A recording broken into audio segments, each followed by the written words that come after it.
Funding for Frontline is provided by the annual financial support of PBS viewers like you.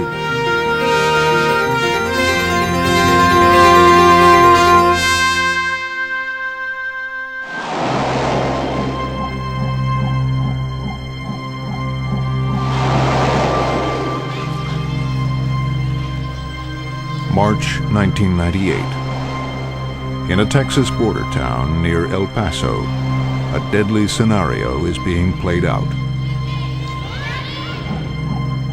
A terrorist group has released a lethal virus into the air.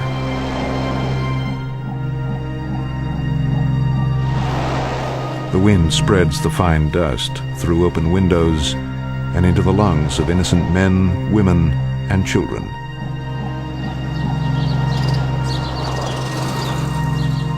The virus, an incredibly lethal, genetically engineered agent, includes an ancient enemy, smallpox. Once the cause of epidemics that killed millions, now it's back, in a form far more deadly than ever.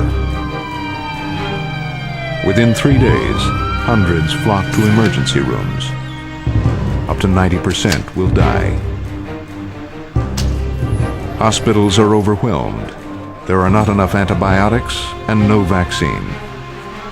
Each victim has contaminated 1,000 more, and now the doctors and nurses are dying too. We believe we just see a total chaos occur. Make no mistake about it, it would be the closest thing to a living hell we've probably ever known. This time it was only an exercise. A fictional scenario dreamt up in Washington to test the government's ability to respond to what it sees as America's greatest threat. A terrorist attack using biological weapons. In the last 4 months, I've been involved with 3 different exercises. And in each one of them, when it came down to the really difficult aspects of control, the vaccines, the antibiotics, who would do what, every one of them failed miserably because we either didn't have the resources or no one really knew what to do or how to do it, or how to even begin to prepare for it. It's a horrible prospect, something that I think it's hard for most people to imagine that people are actually planning and trying to develop a plague that would wipe out millions of people.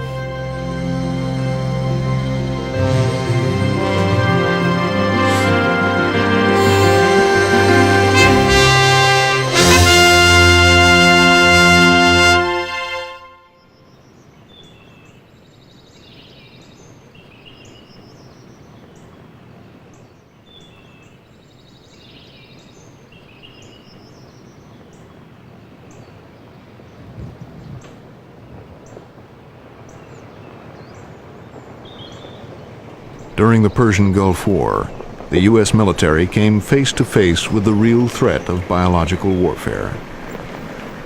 Since then, the military has made a concerted effort to build new defenses against it. Units like this one at Fort McClellan, Alabama, are training with battlefield biodetection labs. Their role? To monitor the air for signs of any biological hazard. Samples are analyzed and compared to the chemical composition of known bioweapons.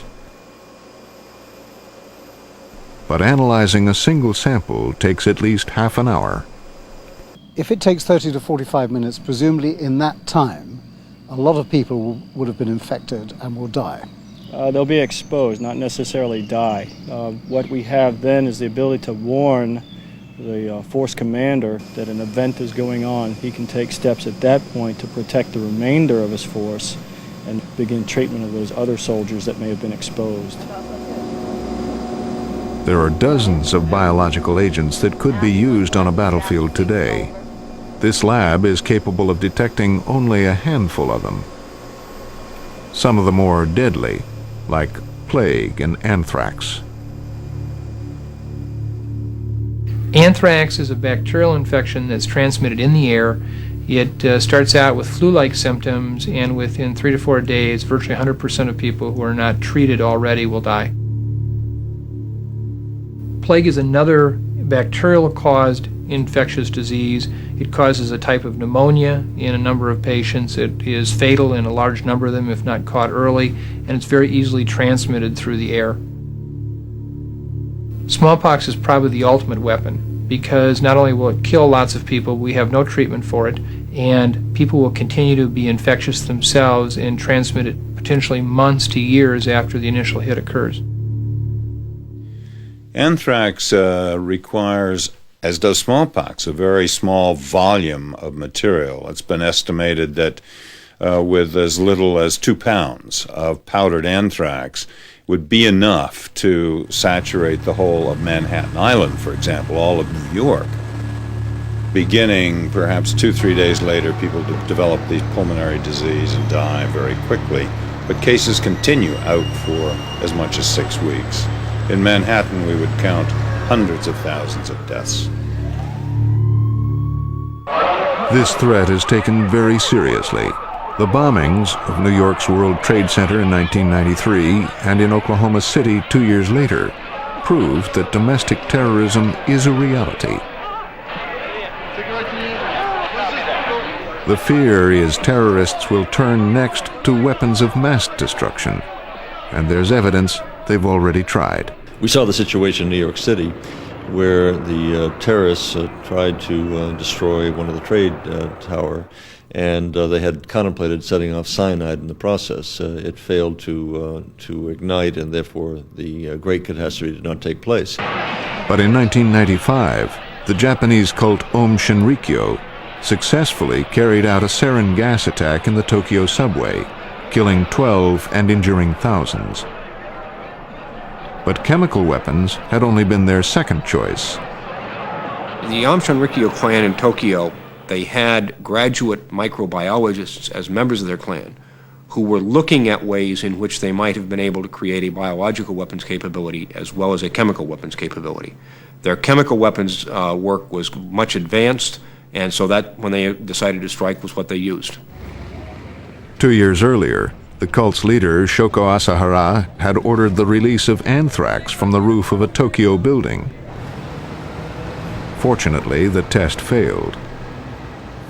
If Aum Shinrikyo had even been just minimally successful with their anthrax release, it would have actually made the sarin gas attack seem as if it was just a minor incident. The highly ideological and fanatically religious basis for some of the terrorist groups these days, I think, adds to the risk that something as terrible as biological weapons could be used. And how easy is it for them to acquire the knowledge of A, the biological agents, and B, basic, perhaps primitive weaponization? It's not as hard as any of us would wish. A good deal of the information about how to do this sort of thing is out there on the internet, for example. The internet today is the vehicle that brings terrorists together in ways that make intelligence very difficult to intercept. It brings infectious agents to people who otherwise would not have access to them. And also, it furthers the information out there for people who wouldn't quite know how to prepare something, and now they can go to a cookbook on the internet. One of the most popular cooks on the internet is a man who goes by the alias Uncle Fester. Though he wants to remain anonymous, he demonstrated for us the ease of mixing up the deadly toxin ricin. It's a very easy procedure that a high school graduate should be able to handle, and you'd be able to do it using hardware stored chemicals. So far, there's no law to prevent anyone from making or helping individuals prepare toxins or even biological agents in their own kitchens. There we go. And centrifuge. And the poisonous ricin protein product will be centrifuged down to the bottom of these tubes. There's enough there to kill how many people? Oh, 1,000 maybe. My view of the future is that we are facing now a biological apocalypse. It is coming. The Bible says that it is coming. Larry Wayne Harris, a member of the white supremacist group Aryan Nation, has been in constant trouble with the law for his attempts to obtain plague bacteria and anthrax through the mail. Harris has written a manual for do-it-yourself biological warfare, and he claims it is easy to acquire these deadly agents. How would you obtain samples of anthrax? Anthrax, go out where cows have died of anthrax, dig down to where the bodies are, get a sample of the culture, grow it up. How would you obtain a sample of plague? The rats, the plague usually inhabits rats would like to be above 5,000 foot altitude. Go out in California, get above the 5,000 foot mark, catch you some rats, get some blood samples, bingo, you got your plague. Could you personally use biological organisms offensively if you had to? Most definitely. I hope I would never have to, but most definitely. Do you believe, looking into the future, that you may have to? I hope and pray that I never have to. That's not the question, Mr. Harris. Yes.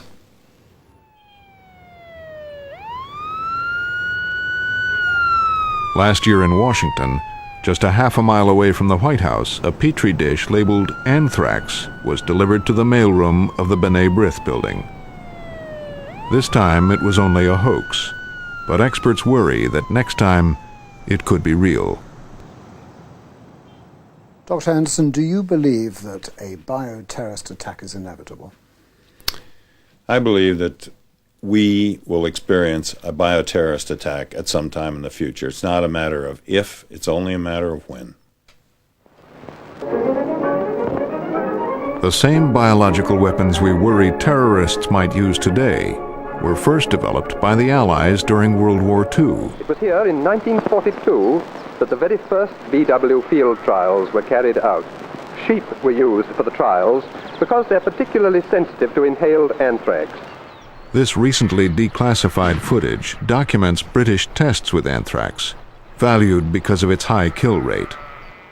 The U.S. used this research to produce and stockpile anthrax cluster bombs, but never used them during the war. On the third day after exposure, the casualties begin.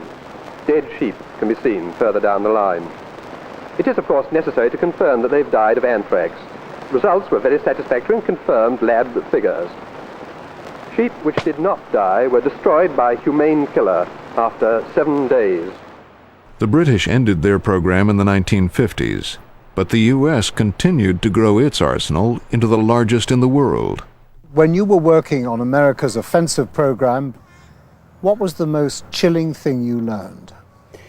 Probably in a series of aerosol tests that took place in the Pacific. And I can't tell you the details of that except that we showed the feasibility of biological warfare for not one agent but for several agents.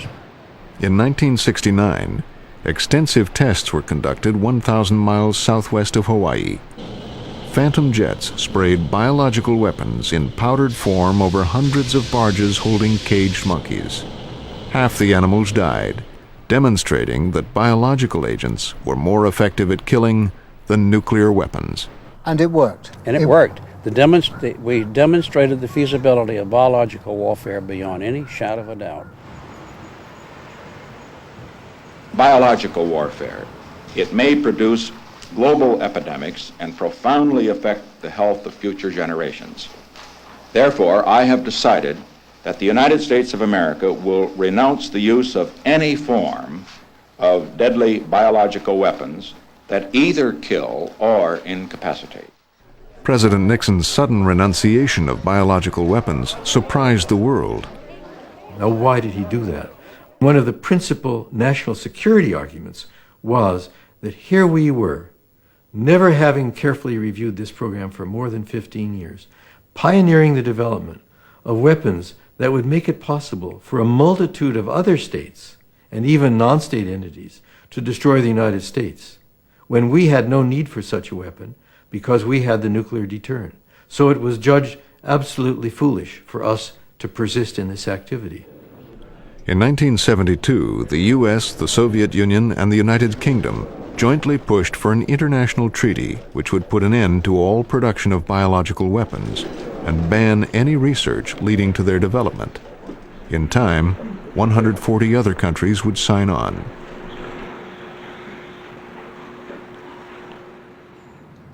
Decades later, the world would learn that the Soviet Union had violated the treaty and continued to operate an aggressive biological weapons program.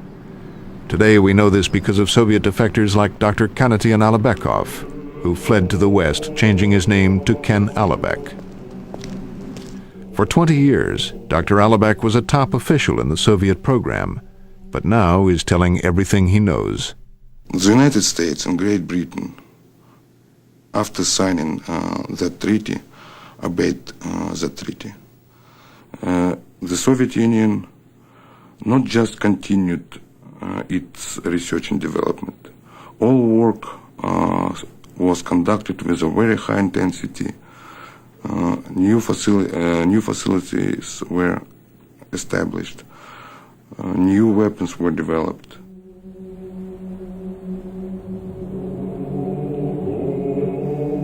Novosibirsk, Western Siberia.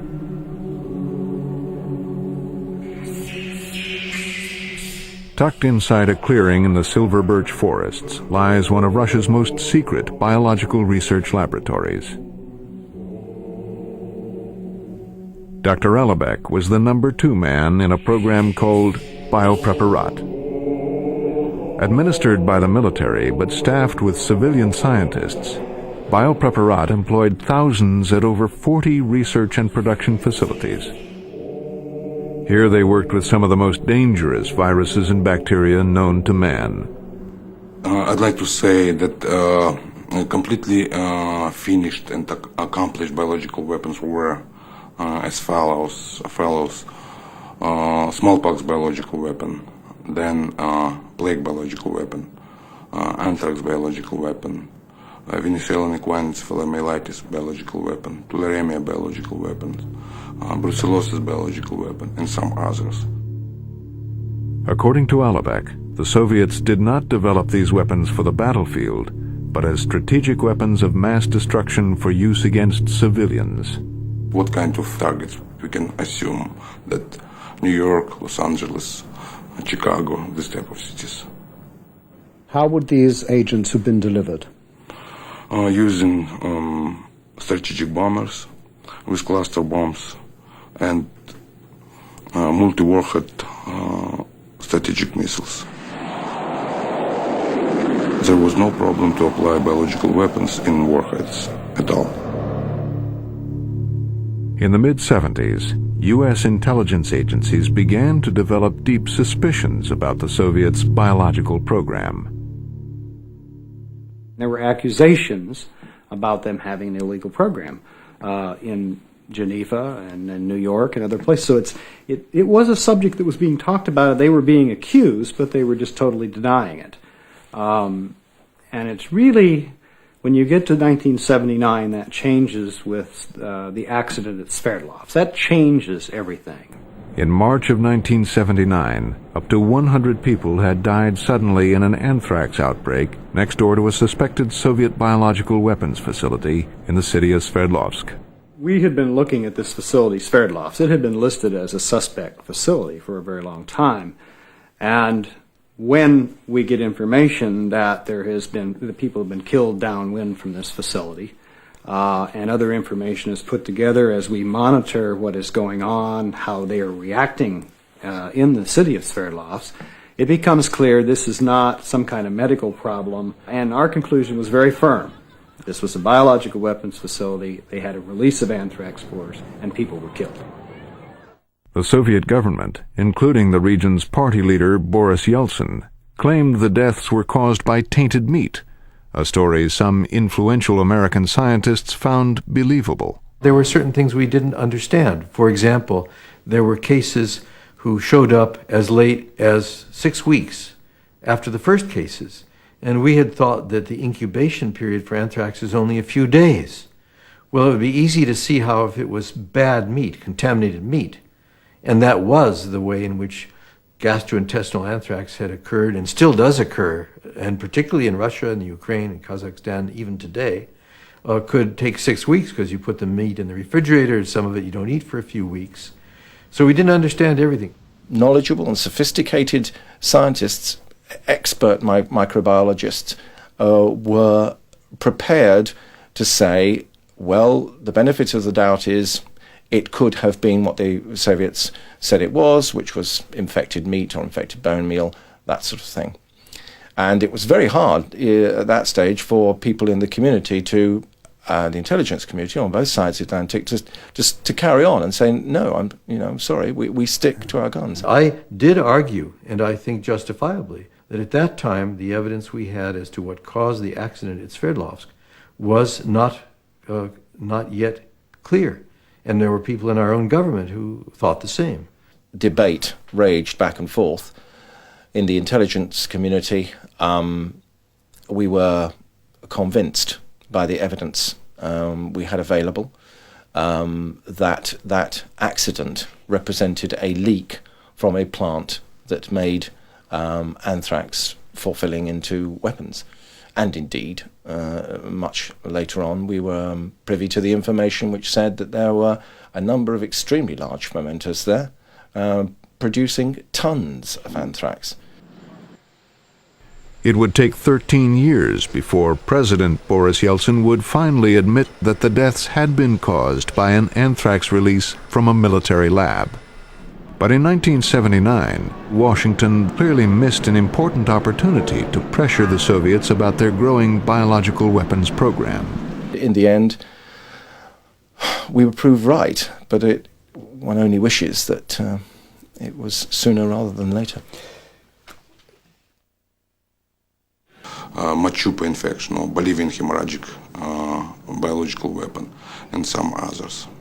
10 years ago, inside Vector, 2 Russian scientists were working on the Marburg virus, cousin of the dreaded Ebola. One of the scientists held a guinea pig ready for injection with the virus. His colleague somehow missed the animal and plunged the needle straight into his partner's finger. For Dr. Nikolai Ustinov, it was a death sentence. I can say it was a terrible death. He was dying for about 2 weeks. It was blood from everywhere, from nose, from eyes, mouth, ears.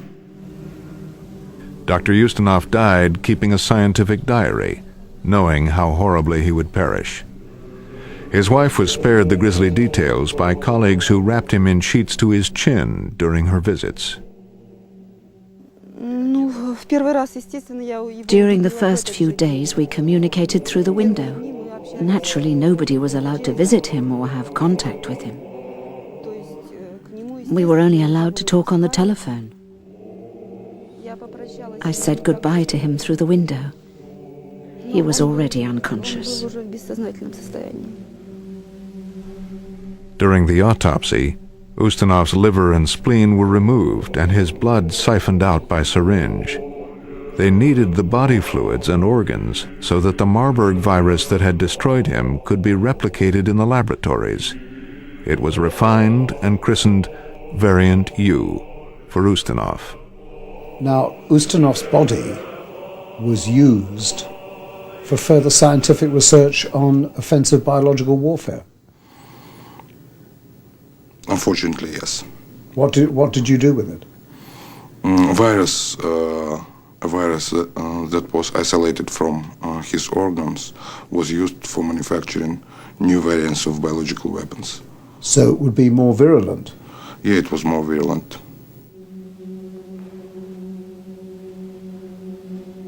Stepnogorsk in Kazakhstan.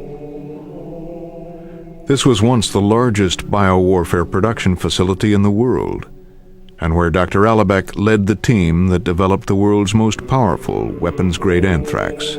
Anthrax and plague were grown here by the ton in gigantic fermenters. On 4 separate occasions, Western spy satellites photographed practice loadings of plague-filled warheads onto intercontinental missiles. This unique plant, devoted to sending the enemy back to the Middle Ages, was geared for war. This was a huge program. Thousands of scientists and engineers, a lot more facilities than we knew. We underestimated how big this program was. It was so massive, such capacity that it's unimaginable. They had worked on so many agents. We'd known about plague, anthrax, botulinum toxin, various fevers, different things, but not that many. They had really thought about using these weapons and how to use them and their effects and how to beat defenses, how to beat immunization. I mean, it was a very serious effort here and a part of their planning. That's very scary, it seems to me. 1985. The death of the old guard and the rise of Gorbachev seems to signal new hope and openness in the Soviet Union. But not, it seems, for the nation's top-secret biological warfare program. After Gorbachev came to, he signed a decree to intensify research and developments in the area of biological weapons. Intensify? Intensify. It was a plan for the period of 1986-1990. Of course, it was a top secret or even special importance document. And a lot of new work in the area of creating new variants of biological weapons. And a lot of money were put to intensify this work. These were tense times for the Soviet Union and America. All eyes were on the issue of weapons proliferation. But little notice was given to biological weapons because the Soviets said they had no offensive program. So all the talk was about nuclear weapons. As I said to the President, we have already said we won't use our weapons against the United States. We will not attack them. So why are they filling not just the earth and sea with armaments, but now outer space as well? Don't you trust us? But the issue of trust was turned on its head when new evidence of the Soviet biological program emerged in London. A former Soviet scientist who helped develop bacteria that could wipe out half a city's population breaks his silence for the first time tonight. The defection of Soviet microbiologist Vladimir Pasechnik to Great Britain in 1989 was a breakthrough. He was the top official of Biopreparat and the first defector from the Soviet program. He divulged many of its secrets to British intelligence. You debriefed him, didn't you? Yes, indeed. Yes. And what were the headlines of his revelations? The Soviet Union had a huge, sophisticated, expensive, extensive, and highly secret biological weapons program throughout the entire Soviet Union, which had been going on uninterrupted since the early 1970s. The British immediately shared Pasechnik's revelations with their counterparts in the United States. Our people were of the view that the Soviets were indeed cheating on the Biological Weapons Convention, that they had facilities in which they were making offensive biological weapons or developing an offensive biological weapons capability, and they wanted us to raise this in high-level political meetings with Soviets, and we began to do so.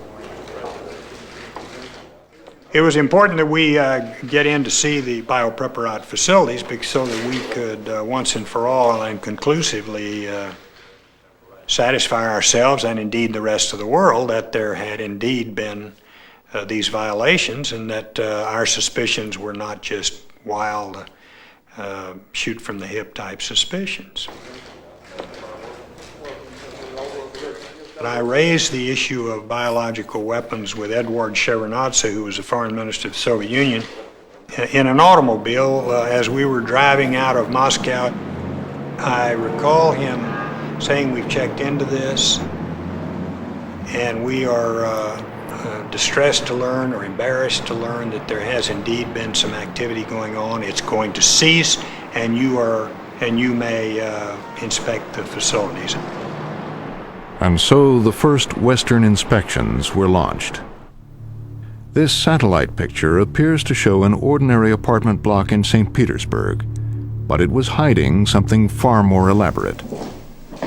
This amateur video was shot during the actual inspection by an American and British team.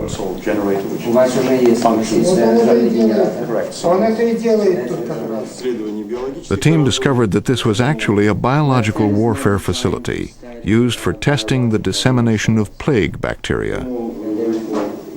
British Inspector Dave Kelly often found himself challenging the Russian explanations. I'm not accusing you. I am stating there is a capability here which can be used for that purpose. How elaborate was the Russian deception that you ran into? I think it was quite elaborate. First and foremost, they had in place a system whereby they had an apparently civilian program embedded in civilian industry, which was contributing directly to the military program of Russia. Having done that, they provided false accounts of their work within the civilian program and were deliberately misleading about that program. It was obviously a deception that had been well considered and well planned in advance. It was not something that was undertaken on the spur of the moment. The Soviet host for this visit was none other than Dr. Ken Alabek. I prepared all Soviet Union's facility for that inspection. The main purpose during all preparatory period was to hide all information that could be considered the offensive information. Because all of these facilities were strictly offensive facilities. We had to make a decision regarding each piece of this type of equipment. If there was no explanation, we had to remove this equipment from labs, from buildings, and put something else. If you hid equipment from the Americans and the British? Yeah. They were defensive in terms of hiding their program, and at the same time there was an arrogance about what they did, and I think an eagerness to actually tell us how far behind we were, to actually say we know an awful lot more about these pathogens than you do or may ever know. This satellite picture shows an allegedly civilian biological research plant in Obolensk. In fact, it was a cover for offensive research on plague, anthrax, and Legionnaire's disease. I went into this building. This was a labyrinthine place, and eventually we got into this large room in which was a six-sided steel chamber. I said to our Soviet host, "So, could we have the light on, please? You know, it's rather difficult to see anything in here." "Oh, no," they said, "lost the bulb, or I don't know, the switch is broken." Davis produced a flashlight, which was immediately grabbed from him. What they didn't want us to see was the very solid structure of the chamber, the fact that it had clearly been tidied up to a great extent, and there was an exchange I had. It had a sort of submarine door, if you like, to it, if I can describe it as that. And this door was a double thickness door. On the inner part of this door, which was steel, was a lighter sort of steel and was very heavily dented. And I said, "Well, you know, if you haven't been doing these explosive tests in here, then what are these dents all over the door? I mean, how did they come there?" "Oh," they said, yes. It was when we put the door on, it didn't fit very well. And the workmen used a hammer." He says that he could see the pitted walls, which indicated that the chamber had been used for exploding bomblets. Yeah, it was a chamber for testing tularemia and plague biological weapons. Tularemia and plague? Yes. And what did you say it was? When you were asked by Dr. Davis and the rest of them, what did you say? You know, but when you don't have a serious explanation, you try to find something that could... sounds persuasive. Yes, sounds truthful. But you lied to the inspectors? Yes. And the lies continued at the huge complex of laboratories called Vector in western Siberia. Here, the inspectors would make the most frightening discovery of all. What lies behind the mystery of buildings 6 and 6A? Well, To this day, I believe, I think even though other people have been to these establishments and seen things, I think the group, our little group, is the only one from the outside ever to go into those buildings. What did you see when you went? Well, on the day when you go there, of course, you're not going to find anything because they know you're going. They've had plenty of advanced warning, and everything is squeaky clean. And you see test chambers, you see laboratories, you see sophisticated telemetric control of these chambers, the proper kind of health and safety in place for dealing with things as dangerous as this. The explanations that they provided were not particularly forthcoming. The visit to the explosive dissemination chamber was a very tense situation indeed. Why? Basically, they did not wish to provide a true account of their activities within that chamber, and they could not really justify the work that they were doing. They stated that it was, in fact, to investigate the spread of monkeypox. Monkeypox, of course, is quite closely related to smallpox, and our assessment was that indeed they were working with smallpox. Once the virus takes hold, it produces a high fever, and then the distinctive and very painful pustules. Next, the body tissue breaks down. The victim's immune system is overwhelmed, and the patient dies. There is now no immunity against this disease. During the 1970s, the United Nations conducted a decade-long program to eradicate smallpox, chasing the virus around the globe, vaccinating millions. Eventually, they succeeded in containing this incredibly infectious killer. Smallpox was declared eradicated in 1980. And just immediately after this government, the Soviet Union government, realized that nobody would have defense in the future against this agent, just because it was declared that there was no necessity to vaccinate people anymore. In 1990, Vector developed industrial technique to manufacture this virus for manufacturing biological weapons. It's a completely new technique to obtain huge amounts of this virus. And that is for use as a biological weapon? Of course. The Russians running Vector deny these accusations. And it was being conducted in a laboratory that was also working on things like Ebola and Marburg and other hemorrhagic fevers.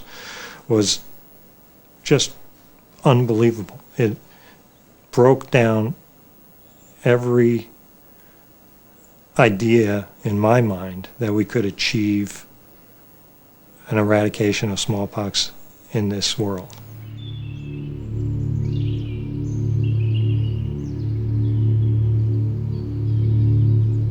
In December 1991, Russia asked for a reciprocal inspection tour of U.S. biological facilities.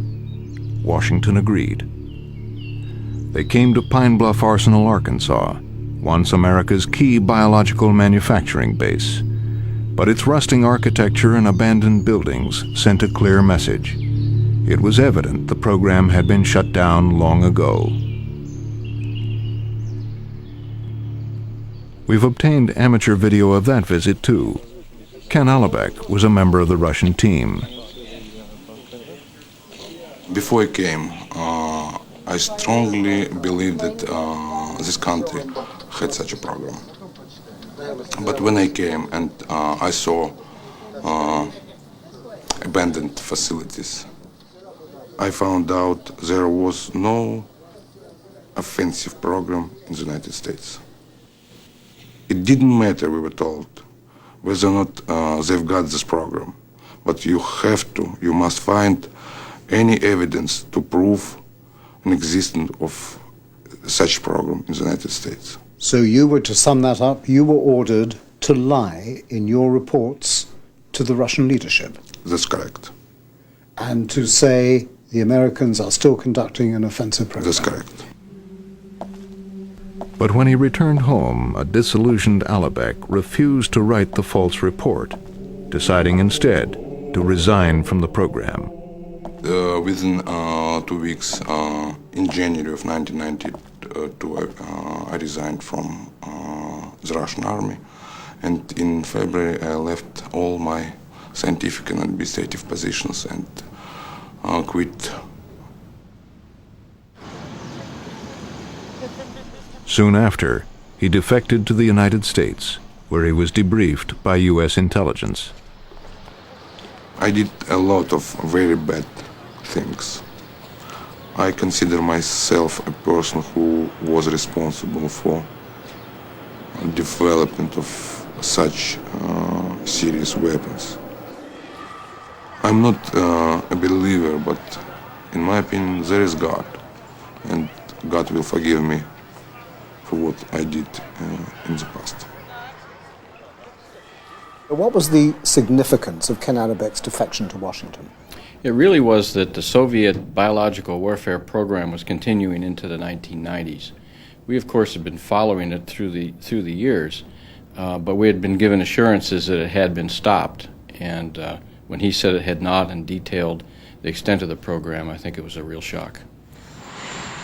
By this time, the Soviet Union had crumbled, and Russia had a new president who made his way to the United States seeking favors. Boris Yeltsin had inherited a few programs he was now willing to renounce. During the course of that meeting with him, I think he was sort of letting us know it was going to be a new day of complete cooperation, that he wanted the relationship between the United States and Russia to be extremely close. And he was in effect fessing up and saying, look, I have found out since I came into this job that we've been breaking the Biological Weapons Convention. And you need to know it, it's going to cease. We're going to stop it. Yeltsin signed a decree banning all offensive biological weapons activity. Stockpiles were destroyed. Some plants were stood down. Others converted to commercial work. But today, serious doubts remain that the program is completely out of business. We have been suspicious for some time that the old Soviet biological weapons program was never really dismantled, that it continued on under other guises, disguised perhaps as defensive work. And some of the recent material that's now been published about biopreparat and the like confirms some suspicions and notions that we've had about the Soviet and the Russian program for some years. Russia will still not allow inspections of labs controlled by its military. And spy satellites that can detect nuclear treaty violations cannot pry into the test tubes of the microbiologists. Despite Yeltsin's best intentions, it is suspected his generals might still be working on their offensive capabilities. The people who were in charge of this program now continue working in this area. All generals, all colonels who were in charge of these facilities became generals. All documentation is stored at some places to manufacture biological weapons. All these facilities are still top secret facilities. And in my opinion, until Russia opens these facilities and reveals everything regarding this program, we cannot believe this country. When President Yeltsin made a state visit to Britain in 1992, one British intelligence officer detected something unusual in what Yeltsin had said at a meeting. He used a rather curious phrase. He said that, if I remember rightly, that they had undertaken research onto the influence of various substances on human genes within the system that he was talking about, the biological weapons research. And I have to say that I found that a very chilling statement. And we are talking about genetic weapons, I feel, here. There have been rumors of such a program going back many years, and we're talking the leading edge of the possibilities of biological weapons. If there was a combined virus, chimera virus, for example, smallpox and Ebola virus, the mortality rate would be 90-100%. It means that this weapon could be considered an absolute weapon. Perfect weapon, a doomsday weapon. Yeah, you're correct. The Russians deny these allegations and claim Alibek is misreading their work. They say all offensive research has ended. And there is evidence that much of the Soviet program is in shambles. But that leads us to yet one more fear. Will unemployed Russian biological war experts now sell their expertise to the highest bidder, to rogue states or terrorists? Unfortunately, there is a shortage of financing for scientists in this republic because of economic difficulties. Some of them are leaving the country to look for more income and better standards of living. If we are not financed properly, scientists will leave for increased salaries, and they won't be concerned about the consequences of their work. This means that they can participate in the development of new kinds of weapons, and there will be a potential threat to the whole world. But tracking these rogue scientists is next to impossible without the help of the Russian government, who so far has refused to cooperate. Well, I think there's a very real concern that the people who were involved in the biological weapons program in Russia have moved to other countries. And without a full accounting of what happened to the people who worked in these institutes, and there were thousands of people in just the civilian institutes, without a full accounting of what happened to them, we're not going to know.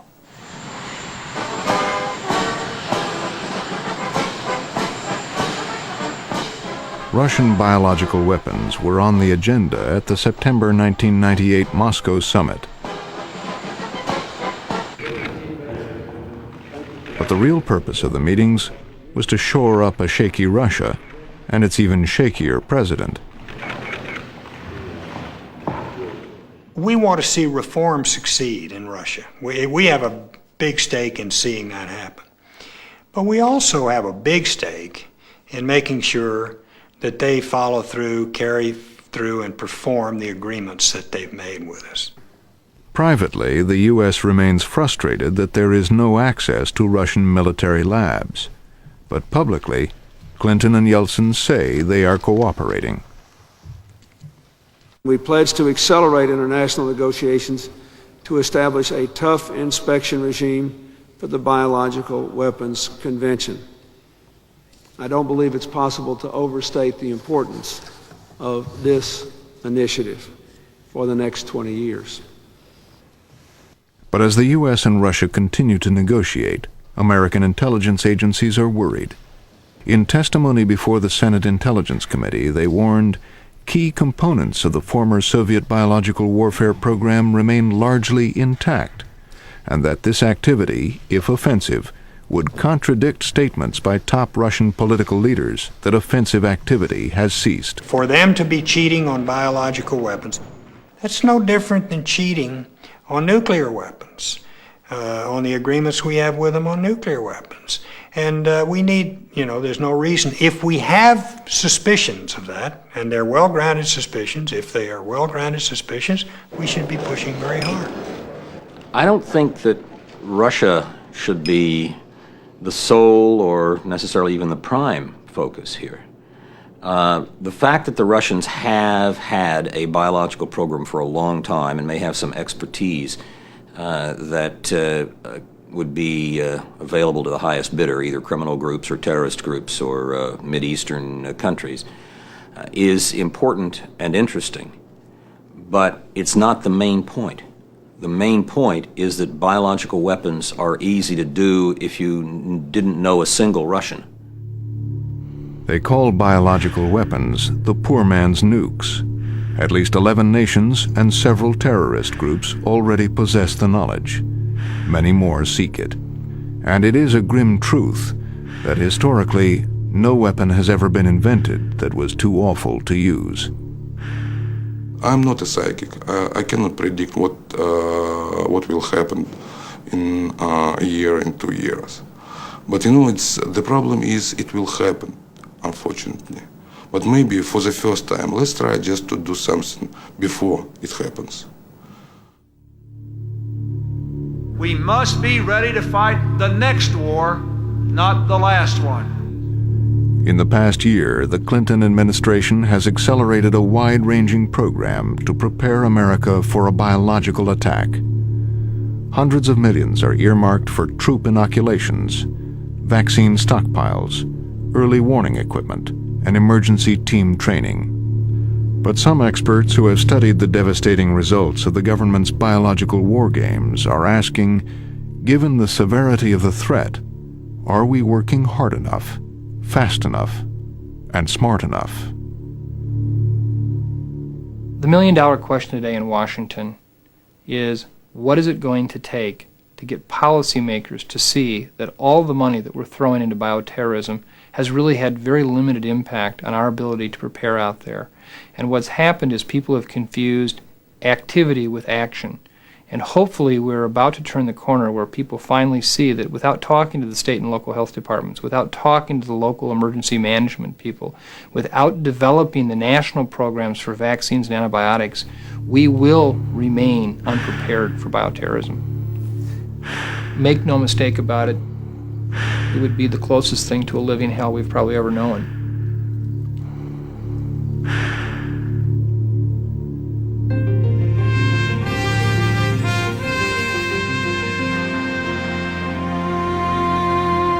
Explore this report further at Frontline Online.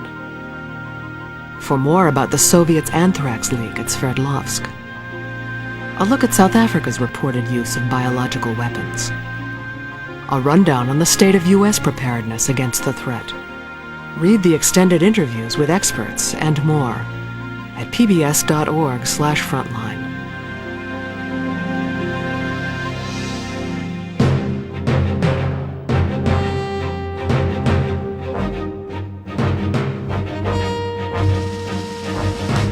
Next time on Frontline, it's happening nationwide. Conviction has now been overturned. Overturned his conviction. And Child sex abuse convictions are being overturned. He's a free man. There's no evidence. Including cases won by a Florida prosecutor named Janet Reno. To every law enforcement agency. What went wrong? In the mid-'80s, courts and prosecutors bent over backwards to bastardize the whole system. The child terror. Next time on Frontline. For video cassette information about tonight's program, please call this toll-free number, 1-800-328-PBS1.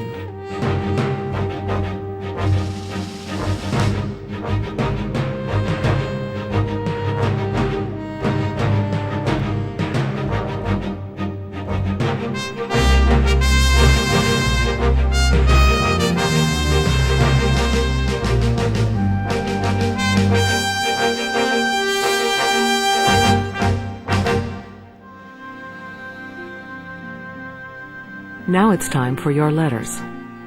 Our program Ambush in Mogadishu elicited hundreds of strong reactions. Here's a sample. I'm a captain in the U.S. Air Force, and as I watched, my mind kept returning to my tour in Bosnia and our nation's role in these peacekeeping operations. All too often, I believe political agendas are poorly communicated to the frontline military leaders, ultimately at the expense of our troops. I had been unaware of the mismanagement of this effort and the horrific experience that our U.S. Rangers encountered there. I hope that many of the purported 60% of Americans who approve of President Clinton's job performance saw this program and evaluated his performance as Commander-in-Chief. I was in Mogadishu during this time and served as a military policeman. I had tears in